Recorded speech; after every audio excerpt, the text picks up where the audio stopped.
Royal is part of a range of hills known as the Collines Montérégions. Situated in the center of Montreal Island, it rises to 233 meters at its highest point. Mount Royal is often said to be an ancient, extinct volcano, and indeed it is part of a vastly eroded volcanic complex, which was probably active about 125 million years ago. The mountain was considered sacred ground by many First Nations, as evidenced by archaeological discoveries such as grave sites. The Iroquois village of Hochelaga was also said to be situated at the foot of the mountain, taking advantage of fertile soils and south-facing sunshine. Hochelaga was a sophisticated city with over 1,500 inhabitants, 50 longhouses, and a wooden palisade surrounding it. The inhabitants grew what were known as the Three Sisters: corn, beans, and squash. In 1535, a French explorer by the name of Jacques Cartier arrived on the island. He had claimed the entire region for the King of France a year earlier by planting a cross into the ground in the Gaspé region, and now he was exploring the St. Lawrence River. Cartier was welcomed by the inhabitants of Hochelaga. The leader of the city was a disabled man named Aguhana, who was carried to Cartier on animal hides. According to Cartier, this chief was completely paralyzed and deprived of the use of his limbs. Guided by the native inhabitants of Hochelaga, Jacques climbed the mountain and named it Mount Royal, after French King François I. The name appeared on subsequent maps that were used by European navigators.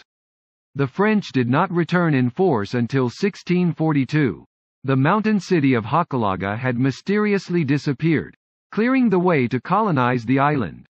Paul de Chomedy, Sieur de Maisonneuve, was sent by an ultra-religious organization in Paris called the Notre Dame Society for the Conversion of the Savages Peoples of New France, to establish a colony. In 1642, he arrived with several boats of soldiers, colonists, and religious authorities, and they established a fort called Ville Marie in what is now Old Montreal. Named after the Virgin Mary, it was intended to be a sort of New Jerusalem, a religious city devoted to converting First Nations to Christianity. The young religious colony faced disaster that year on December 24, their first Christmas Eve, when an ice jam caused the waters of the St. Lawrence River to rise, threatening to flood their colony. Sieur de Maisonneuve, Jean Mance and the settlers prayed to the Virgin Mary for deliverance from the rising waters about to inundate their fort. De Maisonneuve built a wooden cross on the spot and promised to carry it to the top of Mount Royal if the flood subsided. Miraculously, the waters receded. True to his word, on January 6, 1643, de Maisonneuve climbed the mountain and planted a wooden cross on Mount Royal to offer thanks to God for saving the settlement of Ville Marie from flooding. Today, a metal cross stands 31.4 meters high, 98 feet high, and when lit, can be seen from miles away.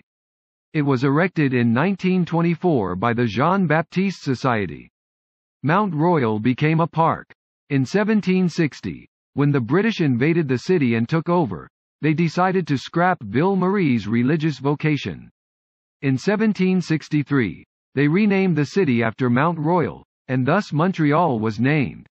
Montrealers began using the mountain recreationally, especially in the winter for snowshoeing and tobogganing. During the 1840s, politicians first proposed the creation of a park on the mountain, which was then subdivided into properties owned mostly by farmers and rich merchants. With rumors of expropriation for a park, in 1859 a man named Mr. Lamotte, the owner of land in the area of what is now Peel Street, cut down all the trees on his property to sell for firewood. The ugly bald spot on the mountain hardened positions in favor of a park. In 1872, the city began expropriating properties, buying out 16 landowners. The expropriation and the work cost $1 million, a colossal amount at the time. In 1874, the city hired Frederick Law Olmsted, the acclaimed landscape architect who designed New York City's Central Park, to draft plans for the new mountain park on the southern flank of Mount Royal. Mount Royal Park was officially opened on Queen Victoria's birthday, Wednesday, May 24, 1876. There was a grandiose parade through the streets of Montreal before the opening ceremony on the mountain. A few minutes before noon, the mayor of Montreal, William H. Hingston, opened the day's proceedings with official speeches. When the speeches ended, Colonel Stevenson of the local militia began a 100-gun salute to mark the occasion. Mount Royal Park's opening day would be fondly remembered by the thousands of Montrealers who attended the festivities. On the northern side of Mount Royal, not to be forgotten are two massive cemeteries which are presently running out of space, plus two smaller Jewish graveyards. Once farmland, the cemeteries were designed after a Parisian theory that suggested burial grounds should also be beautiful parklands. The Catholic Cimetière Notre Dame des Neiges is estimated to have over 1 million graves, whereas the smaller Protestant Mont Royal Cemetery has almost 700,000 interments. Montreal's late bard, Leonard Cohen, was recently buried in one of the Jewish cemeteries. When statistically combined, the four cemeteries on Mount Royal constitute the largest burial ground in North America.